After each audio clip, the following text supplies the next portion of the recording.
Hey guys, welcome back to our channel, Carpenter Vlogs WV, talking about how the things that we do in West Virginia. So today I just want to talk to you about something that's been going on everywhere in the world, and it's how the COVID-19 or coronavirus has affected us. So I know a lot of people were putting the videos out there, and I had said to another fellow West Virginia viewer, Mimi's Life, that I was going to do this video, and I haven't done it yet, so here we go. Mimi's Life, she lives closer to Morgantown. She's up in Mon County, in that area. But here in northwestern Marion County, where I'm located in West Virginia, uh, we're such a rural area that there hasn't been a whole lot more going on around here, but you do notice some differences when you go to the stores. Um, they have tape on the floors marking 6 feet away. They have arrows going one way down the aisles of the stores. They have that at Price Cutter. They have that at Walgreens, and dollar stores, Family Dollar, all the stores, department stores that you go to. They all have those things on there, and it's we have to take something that they have in the basket, like a in the dollar store. You have to take this little button and then turn the button in at the end, because they only allow so many people in the stores at a time. Now our local pizza place we would go to, they only allow one customer in at a time. So that was kind of a shock, because we had to wait out to get pizza before. Now the kids, they have been home from school since March 17th.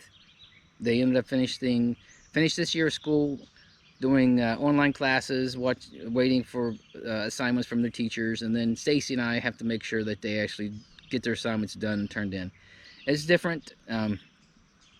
Ethan, he did his classes, his college classes that he was in. Those were they were already online, but he'll be a senior next year in school, and this year the senior class didn't even get to have a graduation until the end of June.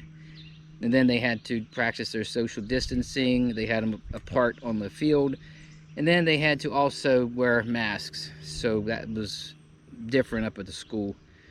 Now,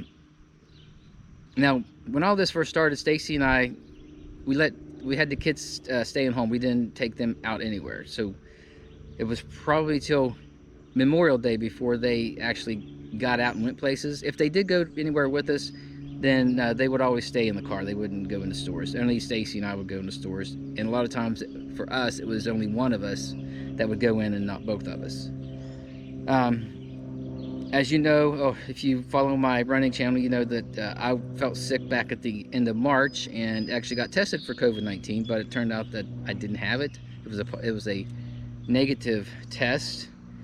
The test is similar to the flu. They just stick the big long tube up your nose for the big long Q-tip. Now, our church had been shut down for quite some time. Now, in the middle of all this, Sammy was almost ready to be confirmed in the Catholic Church, and they ended up going ahead and having the ceremony, but it was only the parents and the sponsors for the kids. They didn't want like grandparents, aunts and uncles. They didn't want a lot of people there in the church. Everybody had to wear a mask, and whenever you got ready to go in the church, you put your mask on, you leave it on until you leave the church. And that's comes straight from the Wheeling Diocese for that. So they're still practicing it like that. For work, I have been working at home since the end of March.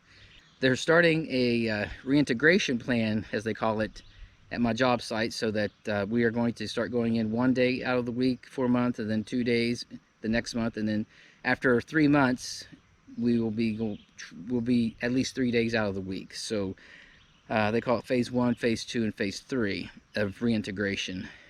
But nothing major has really happened here. The situation for our family, I'm talking, But a friend of ours was at Blackwater Falls, and some guy was yelling at her 6 feet apart, 6 feet apart, and it's kind of upsetting to have somebody yelling at you like that, because you try to do that yourself instead of having somebody else to tell you. Now, the governor of West Virginia has today required masks to be worn by 9-year-olds and up, but only you're required to wear them if you're going to be someplace where, in a building, that social distancing is either they, for some reason, they can't practice social distancing in there.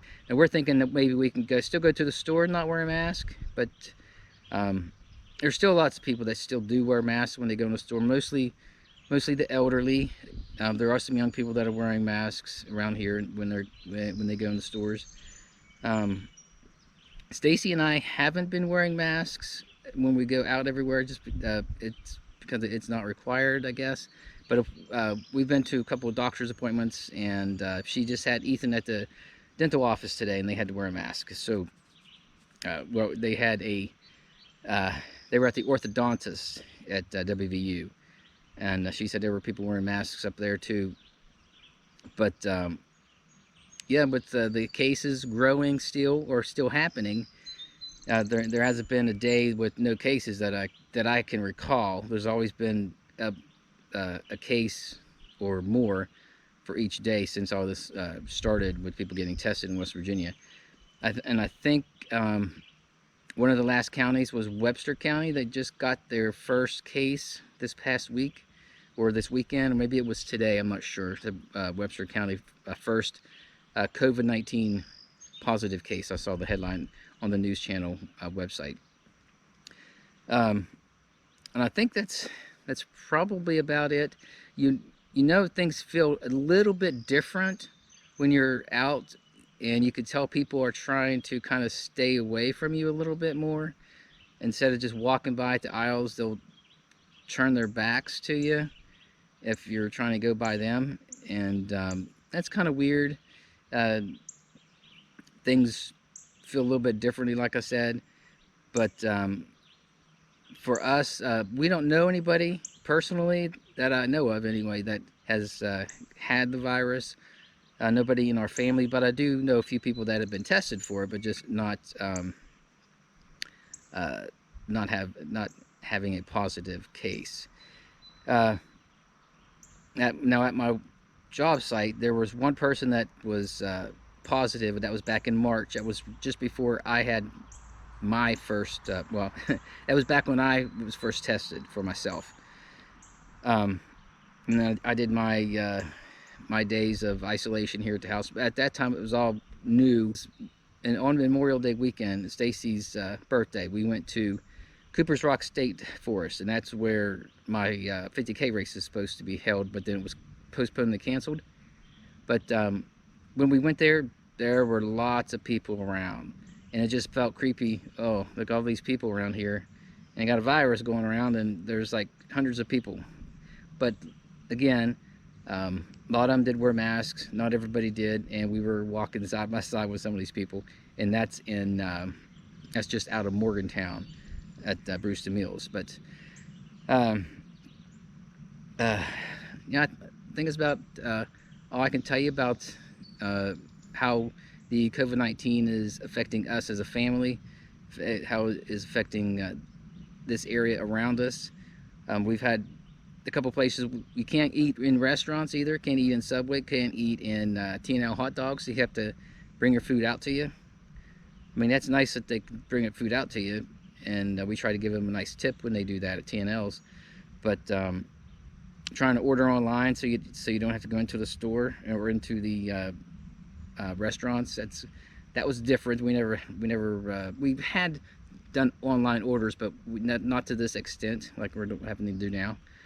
But I think that's about it that I can tell you. If you have any questions about what it's like around here for us, leave a comment below or question, however you want to do it, and I'll get back with you.